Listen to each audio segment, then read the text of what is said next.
Hi friends, నేను మీ రాజు master. మీరు చూస్తుంది తెలుగు హార్ట్ బీట్.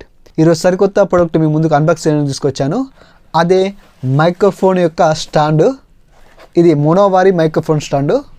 ఇది చాలా ప్రీమియం లుక్ ఉంటుంది, చూడడానికి కూడా వెరీ స్టాండర్డ్ ఉంటుంది. ప్రతి ఒక్క యూట్యూబర్కు ఇలాంటి స్టాండ్ ఖచ్చితంగా మైక్రోఫోన్కు ఉండవలసిందే.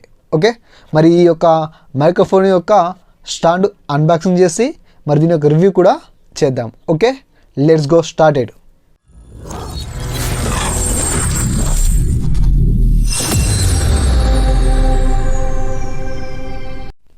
చూడండి, దీన్ని అన్బాక్స్ చేద్దాం. ఇది మోనోవారి బ్రాండ్ ఇక్కడ కనిపిస్తుంది, ఎం అని. చూడడానికి బాక్స్ కూడా నీట్గా ఉంది. ఇక్కడ అబ్జర్వ్ చేద్దాం. ఇక్కడ ఏం కనిపిస్తుంది అంటే mono microphone arm ready to play అని ఉన్నది. ఇటు సైడ్ చూస్తే మనము ఇక్కడ గేమింగ్ స్ట్రీమింగ్ కోసము, నెక్స్ట్ యూనివర్సల్ ఆర్మ్, తర్వాత 1.1 kg మాత్రమే మ్యాక్సిమం వెయిట్ ఉంటుందంట. అంతకన్నా ఎక్కువ వెయిట్ చేస్తే ఈ ఆర్మ్ అనేది ఆగదు స్టాండ్. తర్వాత చూడండి, తర్వాత ఫిక్సబుల్ ఆర్మ్. ఓకే, నెక్స్ట్ ఇటు సైడ్ వచ్చేసరికి mono microphone arm ready to play. Okay, ఇక్కడ చూద్దాం. Mono microphone arm is helping and perfect for anyone working with voice related hobbies such a product casting, studio or streaming. Okay, దీన్ని open చేద్దాం, చూద్దాం. Open చేసిన అన్ని cover packing ఉన్నది. ఓహో, okay, మాట ఒకటి వచ్చింది. తర్వాత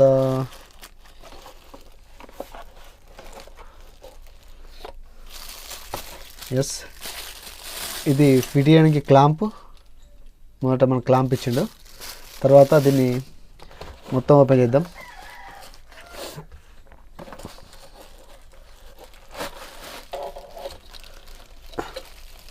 ఓకే, ఇక్కడ మనకు మౌంట్ కూడా వచ్చింది. మౌంట్ ఇక్కడ పెడదాం. ఎస్, మోనోవారి స్టాండ్ ఇది మనకు కనిపిస్తుంది. ఎస్, ఈ స్టాండ్లో మొదట వచ్చింది చూడండి. ఈ ప్రోడక్ట్ మనము టేబుల్కు ఈ స్టాండ్ ఫిట్ చేయడానికి ఇది ఒక క్లాంపు. ఈ క్లాంపు వెరీ స్టాండర్డ్ ఉన్నది. ఈ టోటల్ కూడా మెటల్ బ్యాడ్ ఉన్నది. చూడండి, ఇది చూడడానికి ప్లాస్టిక్ లాగా అనిపిస్తుంది కానీ ఇది మెటల్. ఈ విధంగా ఓహో, క్వాలిటీ కూడా బాగుంది. ఓకే, దీన్ని ఏ విధంగా ఫిట్ చేస్తారనేది తర్వాత చూద్దాం. దీంతోపాటు మనకి ఇంకొచ్చింది ఏంటిదంటే, దాంతోపాటు మనకు ఒక హోల్డర్ ఇచ్చిండు. ఇది మైక్రోఫోన్ యొక్క హోల్డర్. ఈ హోల్డర్ చూడడానికి మంచిగా స్టాండర్డ్గా ఉంది. ఓకే, ఇది మైక్రోఫోను ఫిట్ చేసుకోవడానికి యూజ్ అవుతుంది. రైట్, చూడండి, ఇది మోనోవారి మైక్రోఫోన్ స్టాండు. ఇది మోనో అనేది చాలా బ్రాండెడ్ కంపెనీ. ఓకే, చూడడానికి మనకు చాలా చిన్నగా కొడుతుంది. ఇది 40 సెంటీమీటర్స్ మనకు ఉంటుంది. టోటల్ 40 సెంటీమీటర్స్ అనేది ఉంటుంది. చూద్దాం, ఇటు 40 సెంటీమీటర్స్, ఇటు 40 సెంటీమీటర్స్. చూడండి, ఇక్కడ ఫిట్టింగ్ స్ప్రింగులు అనేది చాలా బాగున్నాయి. స్ప్రింగ్ సౌండ్ వినిపిస్తుందా? ఓకే, ఇది స్ప్రింగ్. ఈ టోటల్ కూడా మనకు చూస్తే ఇనుపదనే కొడుతుంది కానీ టోటల్ కూడా ఇది మెటల్తో చేసి స్ట్రాంగ్గా ఉంది. మనకు ఇది చాలా కంఫర్ట్గా ఉన్నది. చూడండి, ఈ విధంగా మనం బెండ్ చేయొచ్చు, ఈ విధంగా చేసుకోవచ్చు. మొదట ఈ స్టాండ్ ఫిట్ చేసే ముందు ఈ క్లాంప్ టేబుల్కి ఫిక్స్ చేసుకోవాలా. చూడండి, ఈ క్లాంప్ ఈ విధంగా కనిపిస్తుంది కదా మనకు. ఇది కూడా అటు ఇటు కదలడానికి అనుకూలంగా ఉంది. దీన్ని మనం కరెక్ట్ సైజ్ చూసుకొని టేబుల్ సైజు చూసుకొని టేబుల్కు ఫిక్స్ చేసుకోవాలి మనం. ఓకే, ఇంకొంచెం కావాలా.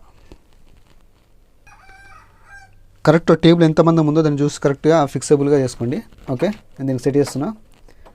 దీన్ని టైట్ చేయాలా, దీన్ని బాగా టైట్ చేయాలి, లేకుంటే మనకి స్టాండర్డ్ కింద పడిపోవడం జరుగుతుంది. మైక్రోఫోన్ కూడా మనకు కింద పడిపోతుంది. చూద్దాం, ఈ క్లాంప్ను ఫిక్స్గా ఫిట్ చేసుకోవడం జరిగింది దీన్ని. ఓకే, నెక్స్ట్ దీనికి మనతో వచ్చిన క్లాంప్ని మనతో వచ్చిన స్టాండ్ను దీనికి ఫిక్స్ చేయాలా. ఓకే, చూద్దాం అది ఎట్లనో. ఇక్కడ మీకు స్క్రూ కనిపిస్తుంది. టైట్ అండ్ లూజ్గా చేసుకోవచ్చు అనమాట ఈ స్క్రూ. ఓకే, ఇది కనిపిస్తుంది కదా, దీన్ని మనం ఈ హోల్లో పెట్టేసి కొంచెం ఫిక్స్గా టైట్గా ఫిక్స్ చేసుకోవాలా. ఓకే ఓకే రైట్, బాగానే టైట్ ఫిక్స్ అయింది. టేబుల్ కదులుతుంది కానీ ఈ స్టాండ్ మాత్రం కదులుతలేదు. ఓకే, ఈ స్టాండ్ చూడండి ఈ విధంగా టైట్గా ఫిట్ చేసినాక ఇది మనకు స్ప్రింగ్స్ చాలా కంఫర్ట్గా ఉంది. చూడండి పైకంటే పైకి, కింది కంటే కిందికి, ఎంత హైట్ అంటే అంత దూరం. ఓకే, అంత హైట్ వస్తుంది. ఎంత హైట్ అంటే అంత హైట్. చూడండి ఎంత హైట్ అంటే అంత హైట్ వస్తుంది. దీని ఫ్లెక్సిబుల్గా మనకు లెంత్ కావాలనుకుంటే కూడా లెంత్ జరుపుకోవచ్చు. చూడండి లెంత్ జరుపుకోవచ్చు. ఇక్కడ రొటేట్ కూడా అవుతుంది. రొటేట్ కూడా ఇక్కడ కావడం జరుగుతుంది. టైట్ ఫిక్స్ చేస్తే మనకు రొటేట్ అనేది అయిపోతుంది. 360 degrees రొటేట్ కూడా అవుతుంది అన్నమాట. ఓకే, నేను లెంత్ ఎక్కువ అవసరం కాబట్టి లెంత్ ఎక్కువ వేసుకుంటున్నా.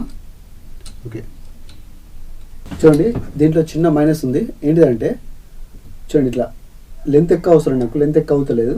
మళ్ళీ స్ప్రింగ్ అనేది ఆటోమేటిక్గా పైకి అవుతుంది. చూడండి ఇక్కడ స్క్రూ అనేది ఐ థింక్ నేను అనుకుంటున్నా టైట్గా ఫిక్స్ చేస్తే బాగుంటుండేమో. చూడండి లెంత్ ఎక్కువ వస్తలేదు. స్ట్రైట్గా రావాలనుకుంటే స్ట్రైట్ రావడం లేదు. ఇగో ఇదనేది ఇటు సైడ్ సెట్ చేసుకోవడానికి స్టాండ్. బట్ ఏంటిదంటే ఇగో స్ప్రింగ్ సాయంతో పైకి వెళ్ళిపోవడం జరుగుతుంది. ఇది ఒక డ్రా పాయింట్, ఇది ఒక మైనస్ అని చెప్తాను నేను. ఐ థింక్ ఇక్కడ టైట్ చేస్తే రాకపోవచ్చేమో నేను అనుకుంటా. ఇలాంటి ఒక హోల్డర్ ఇక్కడ కూడా ఇవ్వడం జరిగింది. ఇది ఒక మైనస్ తప్ప మిగతా స్టాండ్ కూడా బాగుంది చూడడానికి. ఇదొకటి డ్రా పాయింట్ చూడండి. ఇగో ఇదొకటి మైనస్. ఇది తప్ప మూడవది స్టాండర్డ్గా ఉంది. నెక్స్ట్ బాగుంది కూడా. మనకు స్టాండ్కి ఈ విధంగా దీన్ని టైట్ చేసుకుందాం. చూద్దాం.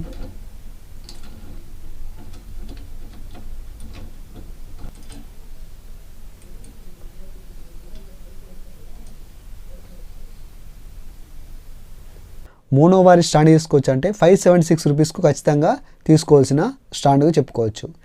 ఇది మెటల్తో ఉంది, చూడడానికి చాలా గట్టిగా కూడా ఉంది, స్ట్రాంగ్గా. ఒకటి మైనస్ పాయింట్ ఏంటిదంటే చూశారు కదా మీరు, అది చాలా లెంత్ ఎక్కువ వస్తలేదు, పైకి లేస్తుంది. ఐ థింక్ నేను అనుకుంటున్నా స్క్రూ టైట్ చేస్తే అది కరెక్ట్గా ఉండొచ్చు అని కోరుకుంటున్నా.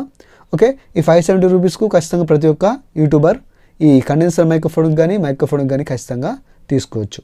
ఓకే.